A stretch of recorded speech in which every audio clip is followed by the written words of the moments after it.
It is day number 16, 30 days to the deal, live from Deal House today. Interesting thought here. This is what I think abundance is as one description. Abundance is when you have an attitude of endless opportunity. See, I'm living in a free market where there's always real estate properties. People are listing all the time. People are selling all the time. People are buying all the time. People are leveraging all the time. People are raising debt all the time. And so for as long as we have Canadian and American real estate, we will always have opportunities. And so here's what's beautiful about abundance is that there is no scarcity mindset around real estate. If I miss this deal, I'll get the next deal. And if I miss the next deal, then I'll get the one after that. And the way that I increase my opportunities or my view of opportunities is to optimize my approach. I put a lot of emphasis on personal accountability, your personal skills. I think we have to increase our awareness. If you're talking with a seller or an agent and you're not aware of how the conversation is going, it's a very big problem. If you're not aware of the emotional state that you're in and the feelings that you are exhibiting, that's a big problem. And so I think it's important to raise your awareness and say, am I doing a good job? Do I really understand the market, the conditions, the conversation? And am I in control of my emotions or not? People who are not in control of their emotions produce less. They just do. They have a lot of unnecessary extra turmoil, a lot of extra stress, and they produce less. The people who remain calm and continue making offers will produce more, because at the end of the day, the number of offers will determine the outcome, not how you feel about the offers. And so I know some people who will make one offer and have feelings for 5 years about it. I know other people that will make offers for 5 years and not feel anything about it. And it's about the quality and quantity of offers, not the feelings behind the offer. Now, here's one caveat, Dad, I want to get your take. We often try to motivate ourselves. We create a short-term motive for getting to work, and we're looking for motivation. Like, I want to feel great, so I'm going to go make offers. Or I'm looking for something in the short term to get me out of my state of weakness and apathy and move into a state of productivity. But imagine for a second you removed motivation out of this and you installed another attribute, which is inspiration. Inspiration is the quality of doing the right thing because it's in spirit. And in the spiritual realm, we do the right thing. In the flesh, we try to feel the right thing. And so your flesh is weak. And so when we're trying to feel important, feel seen, feel valued, feel all of these feelings, we don't give ourselves a chance for actual growth. Your feelings are nothing more, oftentimes, than just something to support your ego. And it's very hard to be humble because humility requires that you lower your feelings and you don't allow yourself to have to be the most important person all the time. Allow other people to win. Participate, communicate, learn to grow, be empathetic. When you make a mistake, learn grace and understanding. And so I have this belief that if we remove the motivation and the short-term feelings and we install the inspiration or doing the right thing and growing your skill, the maturity will eventually catch up and say you're doing the right things, which is why you got the right outcomes. What is your thought on feelings and outcomes, and how do we manage our feelings so that we become more productive people? Great question. Feelings are to be our servants, not our leaders. Our leaders would be the purpose that we have. Back to identity. I do what my identity pushes me or moves me or directs me to do. Identity, the fish swim, the birds fly. I am a man. In my identity, I function. And then you need your community. You are one person in the community and you find your place. You are a piece of puzzle that you feed in this community. And this community is there for you and you are there for them. And the purpose and the goal is sharing with other people your dreams, is understanding better your purpose, is helping others become more valuable, and you finding peace within yourself. So feelings are good servants, as I said, but they should not be the boss. They should not be the dictating factors, because feelings are unreliable and they are so changing, so fluctuating. But the purpose has got to stay. When you're driving, you gotta keep driving. It's not about the feeling, it's about the purpose, it's about the destination. determination. It's about what you are focused on.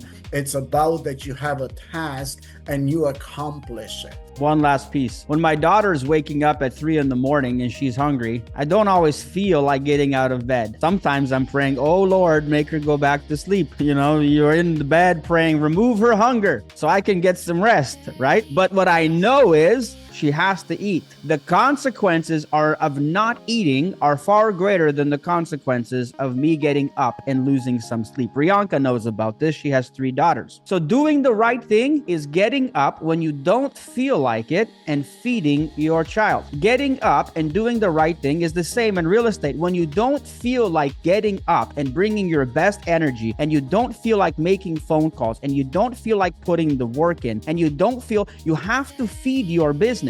This business is yours and you are the steward of it. And if you don't take care of your business and you don't feed it when it's a child, it will not mature and it will not take care of you when you're older. If you want a business to create great cash flow and great opportunity, when it's in its infancy, you must feed it. You must grow it. You must nurture it. You must treat it with respect. And if you do that, when you become older and the business matures, the business will produce financial success and you will be the beneficiary of it. This is the same with a child. Isn't that good? Your business is your child. You have birthed it from the conception of an idea. You have birthed it through a laborsome process of having to create it. And now you have to invest the one thing we don't want to invest: time. Can you imagine somebody said to you, you should have a baby? It's passive, right? It's a passive baby. You know, like it's a passive income business. And so you don't have to do anything and it's just mailbox money. And so you don't have to do anything. The baby just raises herself. When she's hungry, she'll get up and go to the fridge and make herself a sandwich, and you can just stay there in your bed and never be uncomfortable. And here's the reality: all good things will make you uncomfortable. Every piece of growth will make you uncomfortable.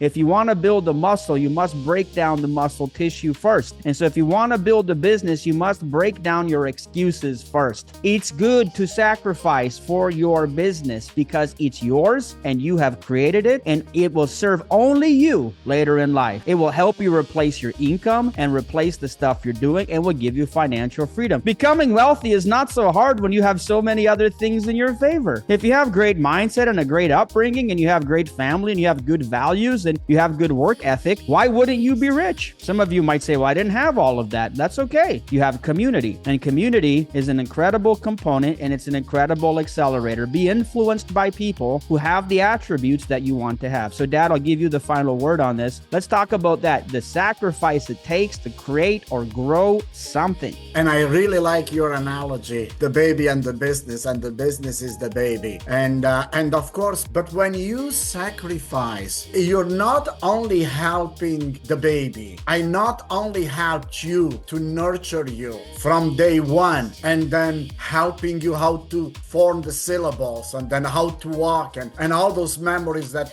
we have. I not only helped you and your siblings, I in turn matured. I became a better person. I was satisfied every single day of my life just watching you guys, just realizing, wow.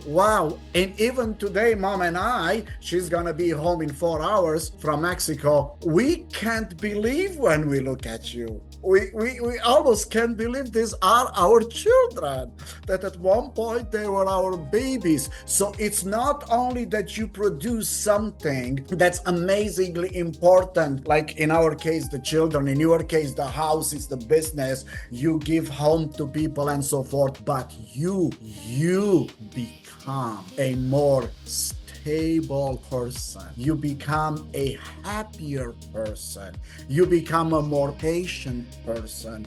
You develop skills that you can deal with everybody at every level. And you know what? You're never putting anyone down. You're just lifting people up. It's an amazing life. And I thank you, Ben, for the honor of sharing time with your people and pouring into their lives. And that's amazing while while you have the business capabilities, I take care of themselves. I pour into their hearts. I add value to the way they view themselves. I encourage their growth and development. And I tell them to look in the mirror and what to do after. So yes, it's win-win situation. Your business wins and you win.